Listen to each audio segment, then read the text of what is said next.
अकबर बीरबल में आज की कहानी है बीरबल की खिचड़ी। सर्दियों का मौसम था। बादशाह अकबर अपने बगीचे में बीरबल और एक अन्य मंत्री के साथ टहल रहे थे। टहलते हुए बादशाह अकबर ने अपने मंत्री से कहा, इस साल कुछ ज्यादा ही ठंड पड़ रही है। महल से बाहर निकलने में भी ठंड से हालत खराब हो रही है। मंत्री ने बादशाह की बात का जवाब देते हुए कहा, जी हुजूर, बिल्कुल सही फरमाया आपने। इस साल तो इतनी ठंड पड़ रही है कि अवाम ने घर से बाहर निकलना बहुत कम कर दिया है।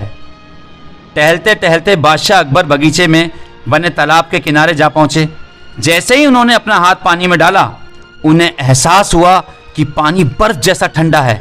पानी से हाथ बाहर निकालते हुए अकबर ने कहा, सही कह रहे हैं आप, इतनी ठंड में कौन घर से बाहर निकलेगा। बीरबल को चुपचाप देखकर बादशाह ने बीरबल से पूछा, इस बारे में आपका क्या ख्याल है बीरबल। बीरबल ने सिर झुकाते हुए कहा, माफी चाहता हूं हुजूर, इस बारे में मेरा ख्याल थोड़ा अलग है। मैं आप दोनों की बात से सहमत नहीं हूं। अकबर ने आश्चर्यचकित होकर बीरबल से पूछा, अच्छा तो हमें भी बताइए, क्या ख्याल है आपका। बीरबल ने कहा, हुजूर, मेरा मानना है कि एक गरीब व्यक्ति के लिए पैसा सबसे ज्यादा जरूरी है। उसे इस बात से कोई फर्क नहीं पड़ता कि मौसम कितना ठंडा है या गर्म। अकबर ने हैरान होकर बीरबल से कहा, तो आप ये कह रहे हैं कि इस कड़ाके की सर्दी में भी एक गरीब आदमी कोई भी ऐसा काम करने को तैयार हो जाएगा जिससे उसे पैसा मिल सके। बीरबल ने कहा, जी हुजूर, मैं यही कह रहा हूं। बादशाह अकबर ने बीरबल को चुनौती देते हुए कहा, तो ठीक है, अगर आपने बर्फ जैसे पानी से भरे इस तालाब में किसी को रात भर खड़ा रखकर इस बात को साबित कर दिया, तो हम आपके लाए हुए गरीब इंसान को 20 सोने के सिक्के इनाम में देंगे। बादशाह की बात से सहमति जताते हुए बीरबल ने अगले दिन एक गरीब व्यक्ति को पेश करने का वादा किया। अगले दिन सभा में बादशाह अकबर ने बीरबल से पूछा कि क्या वो किसी को लाए हैं जो तालाब में खड़ा रहकर पूरी रात बिता सके। इस पर बीरबल ने गंगाधर नामक एक गरीब व्यक्ति को दरबार में हाजिर किया और कहा कि ये 20 सोने के सिक्के के लिए तालाब में पूरी रात बिताने को तैयार है। बादशाह अकबर ने सभा समाप्त करते हुए कहा कि ठीक है, 2 सिपाही इस व्यक्ति की रात भर निगरानी करेंगे। अगले दिन फिर से दरबार लगा और बादशाह ने बीरबल से गंगाधर के बारे में पूछा, बीरबल, कहाँ है आपका मित्र, कितनी देर टिक पाया वो उस बर्फीले पानी में। बीरबल ने कहा, बादशाह सलामत, वो यही है, मैं उसे दरबार में पेश करने की इजाजत चाहता हूँ। बादशाह की इजाजत मिलते ही बीरबल ने गंगाधर को दरबार में बुलाया।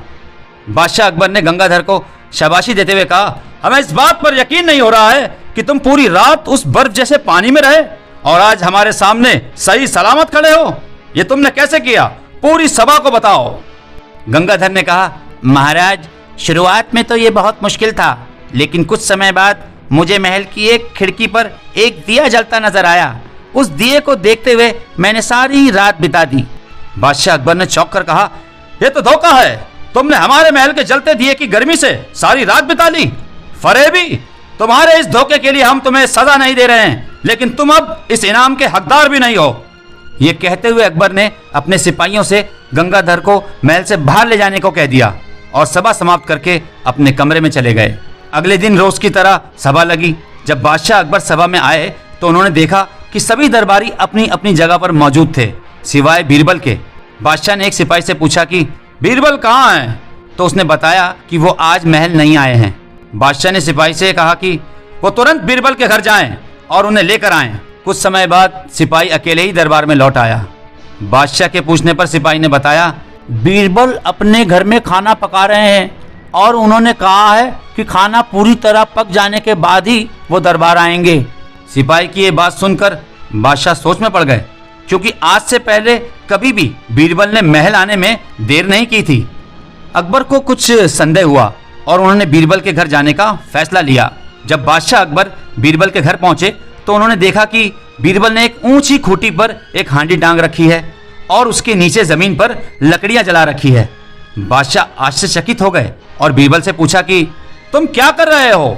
इस पर बीरबल ने जवाब दिया कि मैं अपने भोजन के लिए खिचड़ी पका रहा हूँ। बादशाह अकबर ने कहा, क्या तुम पागल हो गए हो, ये खिचड़ी कैसे पक सकती है।